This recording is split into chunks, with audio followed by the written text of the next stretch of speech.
क्या हुआ बेटा? कुछ नहीं, सर में दर्द है। ये लो, तुम्हारे लिए मैं बादाम का शरबत अपने हाथों से बना के लाई। मैं नहीं पी रही मामा, मैं दिल नहीं चाह रहा। कोई पेन किलर ला दूं अगर ज्यादा दर्द हो रहा है तो?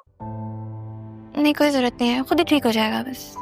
अरे हैव अ सिप एटलीस्ट। पियो पियो। बस तुम दुआ करो, इतनी अच्छी फैमिली है, बस तुम्हारा रिश्ता पक्का हो जाए वहां पे। मामा,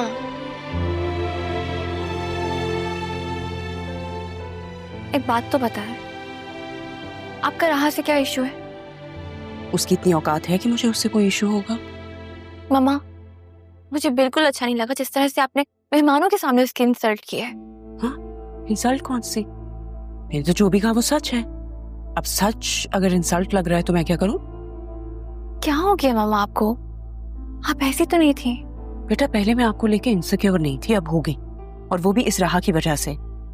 मुझे तो लगता था ऐसी मासूम छोटी बच्ची है, इतनी इंपॉर्टेंस देती ही नहीं थी मैं उसको। लेकिन अब वक्त ने साबित कर दिया कि वो बच्ची नहीं रही। इतनी जालिम तो न बने, उसके तो माँ बाप भी नहीं है। खुद को कितना तन्हा महसूस करती होगी जब आप इस तरह से उससे बात करती हैं। नहीं बेटा, वो बिल्कुल भी अकेला महसूस नहीं करती। तुम्हारे दादा, तुम्हारे बाबा दोनों उसको सपोर्ट करते हैं। पता नहीं तुम उसको क्यों इतना तन्हा समझती हो। बाबा और दादा माँ बाप की जगह नहीं ले सकते।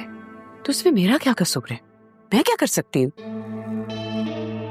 मामा, मैं चाहती हूँ कि आप उससे मोहब्बत से पेश आया करें। मैं उससे बहुत अटैच हूँ, मुझे अच्छा नहीं लगता। मेरा भी तो कोई भाई या बहन नहीं है, वही तो मेरी दोस्त है, वही तो मेरी बहन है। बहुत सादी हो, तुम्हें कुछ समझ में नहीं आता।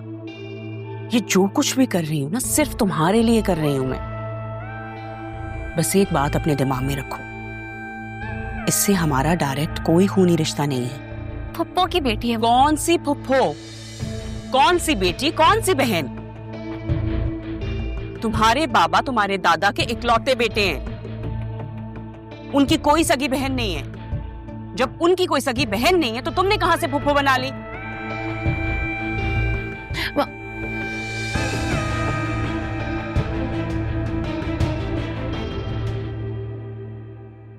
बेटा मैं तुम्हें वो बताना भूल गया था कि वसीम का कॉल आया था मेरे पास। वसीम? हाँ। वसीम भाई? कितना अरसा गुजर गया उनसे मिले। आप ही के साथ जो भी वहाँ, उसके बाद से तो मेरे ख्याल से वो पाकिस्तान भी नहीं आया। हाँ, बिल्कुल कोई राब्ता नहीं हुआ। और अकरम भाई के इंतकाल के बाद तो बिल्कुल ही किसी किस्म का कोई राब्ता नहीं था। अब उसका फ़ोन कॉल आया तो मुझे लगता है कि गिले शिकवे दूर करने का वक्त आ गया।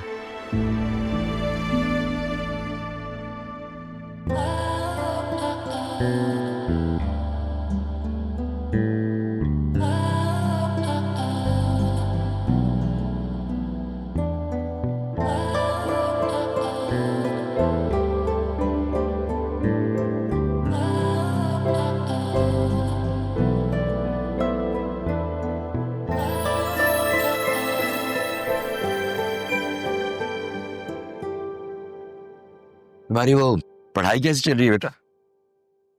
अच्छी चल रही है सर। अच्छा सर, आज छुट्टी मिल सकती है? हाँ, खैरियत? नहीं, वो दरअसल आज एक ट्यूशन जल्दी लेनी थी और फिर बाजार भी जाना था, कुछ किताबें लेनी थी, तो बस इसलिए। बिल्कुल बेटा, मेरा तो ये ख्याल है कि जब तक तुम्हारे एग्जाम्स नहीं हो जाते उस वक्त तक तुम अपनी पढ़ाई पे ज्यादा ध्यान दो। ऑफिस आने की जरूरत तो नहीं है तुम्हें। Thank you. अरमान, बेटा जाते हुए अकाउंट्स में से होते हुए चले जाना। रजी साहब से मिल लो। हमने कुछ एम्प्लॉइज को डबल बोनस दिया है इस दफा, तो उसमें से तुम भी हो, तो just collective bonus. Okay? Thank you. You welcome.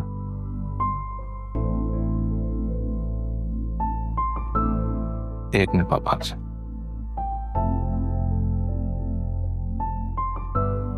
जी रजी, अरमान आ रहे हैं आपके पास, आप उन्हें डबल बोनस देते हैं। Okay, thank you. ये तो हो गया। क्या हुआ? मैं समझ नहीं पाया कि तुम ये सब क्यों कर रहे हो। पापा, आप जानते ही हैं अरमान कितना खुददार लड़का है। ऑफिस के काम भी करता है, घर के काम भी करता है, ट्यूशन्स भी पढ़ाता है, ये पढ़ाई में भी लगा हुआ है।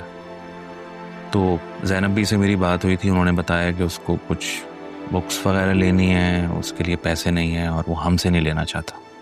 तो मैंने इस तरह से बोनस देकर उसकी हेल्प कर दी। अच्छा किया बेटा, बहुत अच्छा किया। ज़ैनब भी ने बहुत कड़ा वक्त देखा है। अच्छे घराने की होकर भी हमारे घर में जिस तरह उन्होंने गुजारा किया है, क्या कहें।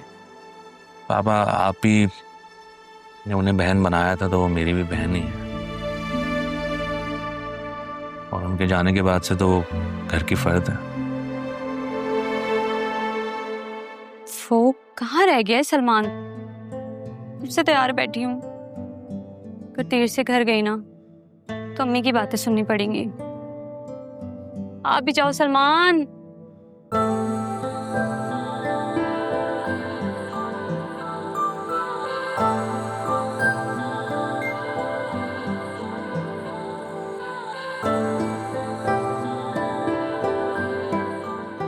कहाँ हो?